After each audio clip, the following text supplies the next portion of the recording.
खबर बांग्लादेश से है, जहां बांग्लादेश इस समय सुलग रहा है। शेख हसीना की सरकार की विदाई के बाद से ही वहां माहौल तनावपूर्ण है और बांग्लादेश की स्थिति पर दुनिया की नजर है। इस वक्त की बड़ी खबर लेकिन यह कि चिन्मय दास की रिहाई वाली याचिका पर जो सुनवाई होनी थी वो टल गई है। आज सुनवाई होना थी लेकिन इस सुनवाई को टाल दिया गया। मामले में 2 जनवरी को अगली सुनवाई होगी। ये बड़ी खबर आपको बता रहे हैं, जहां आज होने वाली सुनवाई को टाल दिया गया है। इस्कॉन के पुजारी और हिंदुओं पर हो रहे अत्याचार के खिलाफ आवाज उठाने वाले चिन्मय कृष्ण दास की जमानत याचिका को टाल दिया गया है और ये बड़ी खबर इस वक्त आपको बता रहे हैं, जहां आज होने वाली सुनवाई जो है वो टाल दी गई है। चिन्मय दास को पिछले हफ्ते कथित तौर पर बांग्लादेशी हिंदुओं पर बढ़ते हमलों के खिलाफ विरोध प्रदर्शन करते समय देशद्रोह के आरोप में गिरफ्तार किया गया था। खबरें ऐसी भी थी कि चिन्मय दास के वकील के ऊपर जानलेवा हमला भी किया गया है, जिसके बाद से ही दुनिया भर के नेताओं का विरोध अब भी बांग्लादेश सरकार को देखने को मिल सकता है। पूरे मामले पर हिंदुस्तान की नजर भी है। तो ये बड़ी खबर आपको बता रहे हैं, जहां सुनवाई आज होना थी वो सुनवाई टल गई है।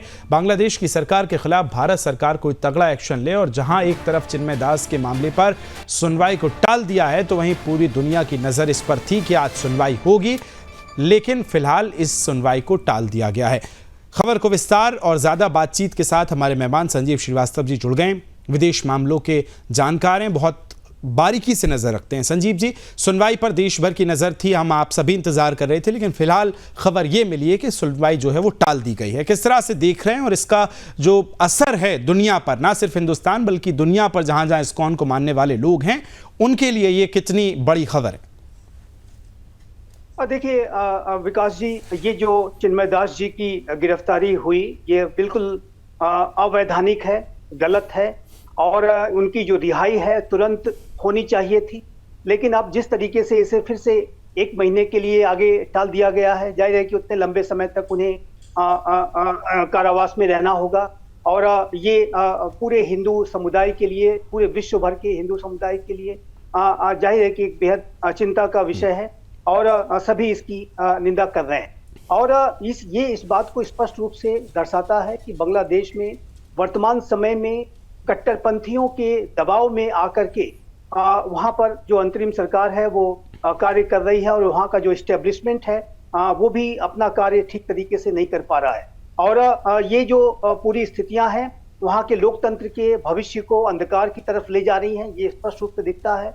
अभी ऐसी भी रिपोर्ट्स रही कि इस्कॉन मंदिर के अनेकों जो महंत थे, अनेकों जो साधु संत थे, उनको वो भारत आना चाहते थे और उनको भारत आने से भी रोका गया है और अनेक अन्य इस्कॉन मंदिर के और हिंदू समुदाय के संतों की गिरफ्तारियां भी की जाने की खबरें आ रही हैं।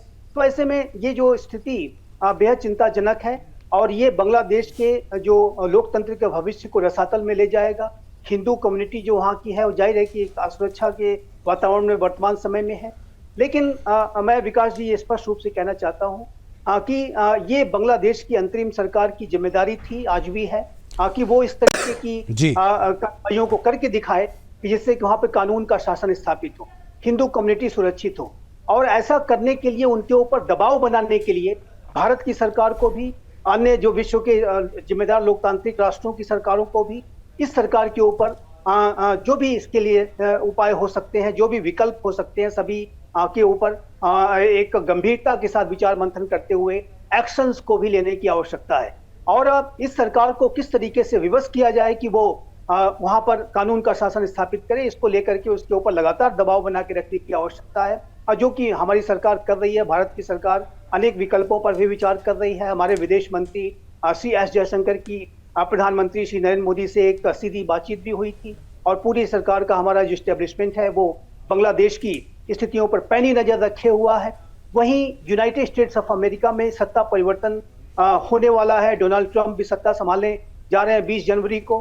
तो मेरा ऐसा मानना है कि जब यूनाइटेड स्टेट्स ऑफ अमेरिका में डोनाल्ड ट्रंप संभाल लेंगे तो उसके बाद अमेरिका के रुख में भी पूरे इस बांग्लादेश की स्थिति को लेकर के। संजीव श्रीवास्तव जी, सवाल मेरा यह है कि भारत को इस पूरे मामले पर, जहां अल्पसंख्यक हिंदू पिछले 2 से 3 महीने में जो हालात बांग्लादेश में हुए हैं, उसके बाद क्या आपको लगता है कि भारत सरकार वो तमाम उचित कदम उठा रही है उन अल्पसंख्यक हिंदुओं के लिए जो उठाने चाहिए? क्योंकि वहां का हिंदू पिछले 3 महीने से इस कदर प्रताड़ित है और उनकी आस भरी, उनकी उम्मीदों भरी निगाहें सिर्फ भारत की तरफ देख रही हैं। वहां की सरकार तो, मौजूदा जो सरकार कर रही है वो किसी से छिपा नहीं है, लेकिन क्या आपको लगता है कि भारत को और सख्त रुख करना चाहिए, कमर तोड़नी चाहिए बांग्लादेश की, ताकि वहां के हिंदू जो हैं वो सुरक्षित हो सके?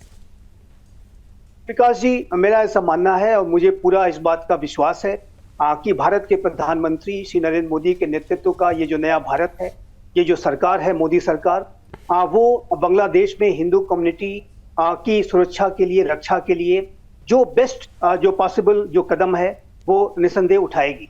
अभी भारत की जो हम विदेश नीति में हम जानते हैं विकास जी कि हम एक विवेकपूर्ण, बुद्धिमत्तापूर्ण, जिम्मेदारी भरे भाव के साथ किसी भी क्राइसिस सिचुएशन को भी डील करते हैं। आपने देखा था कि मालदीव्स में जो स्थितियां बिगड़ी थी, मालदीव्स के अंदर जो अनेक तरीके के परिवर्तन आ रहे थे, भारत विरोधी गतिविधियां भी वहां भी चल रही थी, उसको भी भारत ने बड़े ही सूझबूझ के साथ और एक बेहतर डील किया था। और वही मेरा मानना है कि आज बांग्लादेश में जो स्थिति। पर संजीव जी देखिए, बिल्कुल मैं इस बात से सहमत हूं कि भारत उचित कदम उठाएगा, लेकिन जब उठाएगा शब्द लगता है तो फिर पीड़ा होती है। पिछले 2 महीनों में तस्वीरें वो सामने आई और हर बीतती शाम, हर सुबह होती बांग्लादेश के दिन में जो तस्वीरें आती हैं, कल उनके वकील के साथ जो हुआ उसकी तस्वीरें भी आपने देखी होगी, हमने भी देखी होगी। संजीव जी देखिए भारत की मैंने लगातार इस बात को कहा है, आपके चैनल पर भी मैं इसको लगातार कह रहा हूं कि भारत की सरकार को बांग्लादेश की सरकार के, अंतरिम सरकार के ऊपर दबाव डालने के लिए जो भी विकल्प हैं, सभी विकल्प को ओपन रखना चाहिए। और आने वाले समय में जाहिर है कि अभी जो एक वॉच की स्थिति चल रही है, लेकिन यदि स्थितियां ऐसी बनी रही तो भारत को निसंदेह कार्रवाई करनी होगी। भारत को बांग्लादेश और भारत के बीच। संजीव जी, आप तो बड़ी करीबी से नजर रखते हैं, तो मेरा सवाल ये भी है कि भारत क्या क्या उचित कदम उठा सकता है, ये भी दर्शकों तक बताइए कि भारत के कौन से ऐसे कदम होंगे जो 1 दिन में या 2 दिन में ये सारी चीजों को रोक सकते हैं, इस पर भी थोड़ा प्रकाश डालिए। देखिए, भारत और बांग्लादेश के बीच में जो डिपेंडेंसीज हैं वो बहुत बड़ी हैं। और भारत और बांग्लादेश में जो कॉटन की जो इंडस्ट्री है, वो जो बांग्लादेश की है, रेडीमेड गारमेंट की इंडस्ट्री है, वहां पर जो कॉटन जो वो इस्तेमाल करते हैं वो बड़ी मात्रा में भारत के साथ से जाता है। भारत के किसान जाहिर है उससे लाभान्वित अवश्य होते हैं, लेकिन बांग्लादेश को इसका बहुत बड़ा फायदा मिलता है। और यदि बांग्लादेश की जो कॉटन बेस्ड इंडस्ट्रीज हैं उसको वो यदि हिट होती हैं भारत के एक्शंस के माध्यम से, तो जाहिर है कि सरकार के ऊपर दबाव बन सकता है। संजीव जी, लेकिन जो हरकतें वहां के लोग इस समय कर रहे हैं हिंदू अल्पसंख्यकों पर, उनके धर्म पर, उनके सनातन पर और उनके भगवानों के साथ, तो उस सरकार की, वहां की मौजूदा सरकार की उदासीनता इस बात की हामी देती है कि कहीं ना कहीं उनको इस बात को लेकर श्योरिटी है कि अगर वो ऐसा करेंगे तो कुछ नहीं होगा, वरना इस तरह की तस्वीरें किसी लोकतांत्रिक देश से आना मुझे नहीं लगता कि संभव हो। संजीव जी। विकास जी, मैं आपके चैनल के माध्यम से बांग्लादेश में जो ये कट्टरपंथी हैं उनको ये स्पष्ट रूप से चेतावनी देना चाहता हूं कि ये जो भारत है, आज का भारत, नया भारत, प्राइम मिनिस्टर श्री नरेंद्र मोदी के नेतृत्व का भारत जी, ये बांग्लादेश में हिंदू कम्युनिटी पर हो रहे हमलों को बिल्कुल भी बर्दाश्त नहीं करेगा। हम जरूर अभी एक वेट एंड वॉच वाली सिचुएशन में हैं। हम इस बात की लगातार अपील कर रहे हैं बांग्लादेश की सरकार से। हमारे विदेश मंत्रालय के प्रवक्ता ने लगातार इस बात को कहा है, हमारे नेताओं ने कहा है, प्राइम मिनिस्टर श्री नरेंद्र मोदी ने स्वयं लाल किले की प्राचीर से इस संबंध में अपनी बातें रखी थी। और हम ये उम्मीद करते हैं, अपील करते हैं कि वहां पर वो हिंदू कम्युनिटी की सुरक्षा को इंश्योर करे वहां की सरकार। और जाहिर है कि यदि वो ऐसा करने में आने वाले समय में विफल होते हैं तो भारत बांग्लादेश के विरुद्ध कोई बड़ा एक्शन लेने के लिए बाध्य हो सकता है। बिल्कुल संजीव जी, देखिए आप विदेश मामलों के जानकार होने के नाते जो फैक्ट्स रखते हैं, जो बातें रखते हैं, वो सब मेरे लिए स्वीकार है, लेकिन उससे इतर जो हिंदुओं की भावनाएं वहां दिखती हैं, मैं तो भावनात्मक व्यक्ति हूं जो वीडियो पिछले कई दिनों से देख रहा हूं और बड़े दुख के साथ में ये कह रहा हूं कि परसों अपने शो के दौरान बिंदास बोल में हमारे सीएमडी और धर्म योद्धा सुरेश चौहान के जी हिंदुओं की बात कहते हुए भावुक हो गए। वो भावनाएं जो हैं और तमाम चीजें जो बांग्लादेश में घट रही हैं, क्या हिंदुओं का अल्पसंख्यक होना गुनाह है क्या बांग्लादेश में? संजीव जी, इसको किस तरह से आप देखते हैं? देखिए, मैं जो संवेदना हम सुरेश जी ने व्यक्त की, मैं उनके साथ पूरी तरह से खड़ा हूं। और जो हिंदू कम्युनिटी के ऊपर जो अत्याचार हो रहा है, मैं जाहिर है कि इसका जितना भी पुरजोर विरोध हो सकता है, इसकी जितनी कड़ी से कड़ी निंदा हो सकती है, इसके लिए शब्द भी कम पड़ जाएंगे। जाहिर है कि वो मैं कर रहा हूं। और मैं ये मानता हूं कि यदि कोई एकमात्र गुनाहगार है तो वहां के जो कट्टर इस्लामिक, जो जिहादी, अतिवादी, आतंक परस्त जो ताकतें हैं, वही सिर्फ गुनाहगार है। वो शैतानी आसुरी शक्तियां हैं और ऐसी शैतानी आसुरी शक्तियों के ऊपर शक्ति के साथ डील किया जाना चाहिए। ये जो ऐसी शक्तियां हैं जो कि पूरे विश्व में अशांति फैलाना चाहती हैं, पूरे विश्व में घृणा, हिंसा, नफरत का माहौल पैदा करना चाहती हैं, और ये बांग्लादेश की अंतरिम सरकार की जिम्मेदारी थी कि वो ऐसे शक्तियों के ऊपर कार्रवाई करके दिखाएं। लेकिन दुर्भाग्य से हम ऐसा होते हुए नहीं देख रहे हैं। और ये जो सरकार मोहम्मद यूनुस के नेतृत्व में है, वो लगातार विफल साबित हो रही है। और यदि ऐसी ही स्थिति रही तो मेरा ऐसा मानना है विकास जी, ये जो मोहम्मद यूनुस की सरकार है, इसका ही भविष्य जो है मैं अधर में देखता हूं।